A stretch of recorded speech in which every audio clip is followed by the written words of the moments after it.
LPG gas सिलेंडरचा पुरवठा सुरळीत राहावं, ग्राहकांना मनस्ताप होणार नाही यासाठी प्रशासनाकडून प्रयत्न केले जात आहे। मात्र काही गॅस एजन्सी जे आहेत ते प्रशासनाच्या नियमानंतर निर्देशानंतरही सपशेल त्याचं उल्लंघन करताना दिसत आहे।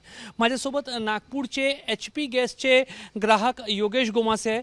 योगेशजी, तुमच्यासोबत नेमकं काय झालं? तुम्ही गॅस सिलेंडर केव्हा बुक केला होता आणि त्यानंतर काय झालं?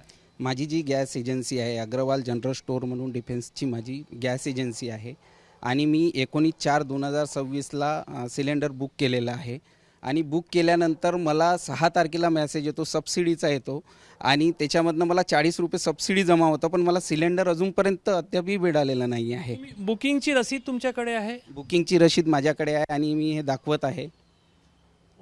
19/4ला 21:10 रात्री 9:10 तुमची बुकिंग झाली आणि 20 तारखेला मला मेसेज आला OTPचा की जनरेट झालेला आहे आणि तुमचं सिलेंडर हे झालेलं आहे, बुक झालेलं आहे। पण मला 6/5/2026ला मला मेसेज येतो क्रेडिटचा, सबसिडी 40 रुपये माझ्या अकाउंटला जमा झालेली आहे। तुम्ही तो मेसेज दाखवू शकता का? कारण काय आहे की साधारणपणे जो नियम आहे की सबसिडी तेव्हा जमा होते जेव्हा गॅस सिलेंडरची डिलिव्हरी ग्राहकाला होऊन जाते। तुम्ही मेसेज दाखवू शकता? मेसेज पण तुम्हाला दाखवू शकतो मी।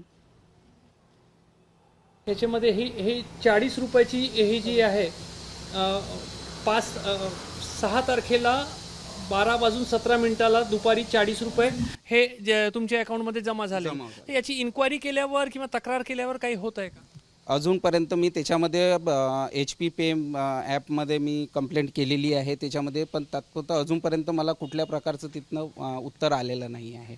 तर काय म्हणजे तुमचा सिलेंडर OTP तुम्हाला जनरेट होऊन सुद्धा आणि ज्या अर्थी सबसिडी तुमच्या अकाउंटमध्ये आलेली आहे तुमचा सिलेंडर दुसऱ्याला देण्यात आलेला आहे आणि माझ्याकडनं OTP पण घेण्यात आलेला नाही आहे आणि मला अजूनपर्यंत सिलेंडर मिळालेला नाही आहे। जे प्रशासन सांगतंय की OTP ज्या ग्राहकाला जाईल त्याला सिलेंडर जाईल, हे याचं उल्लंघन कुठंतरी होत आहे। 100% होत आहे। याच्यामध्ये हे काय करताय, डिलिव्हरी बॉय जे असतात ते काहीतरी त्याच्यामधनं बदमाशी करून ते डायरेक्ट विकून टाकताय। ते सिलेंडर मला असं कळलेलं आहे की 3-3 हजारामध्ये सिलेंडर मार्केटमध्ये विकल्या जात आहे। म्हणजे जर सिलेंडर आज तुम्हाला जो सरळ मार्ग आहे त्याच्यातून तुमच्याकडे सिलेंडर आला नाही आणि गैरमार्गाने ब्लॅक मार्केटमधून घ्यायचं आहे तर 3,000 रुपये असं म्हणताय मार्केटमध्ये। तर हे असा एका ग्राहकाचा हा उदाहरण आहे। निश्चितच जिल्हा प्रशासन याकडे लक्ष घालेल। संबंधित जी गॅस एजन्सी आहे तिथे जिल्हा प्रशासनाचे अधिकारी जे आहेत ग्राहकांना असा मनस्ताप होणार नाही या संदर्भातली दखल घेतील।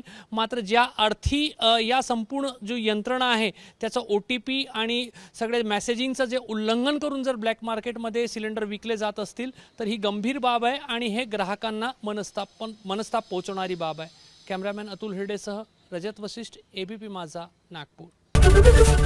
ABP माझा, उघडा डोळे बघा नीट।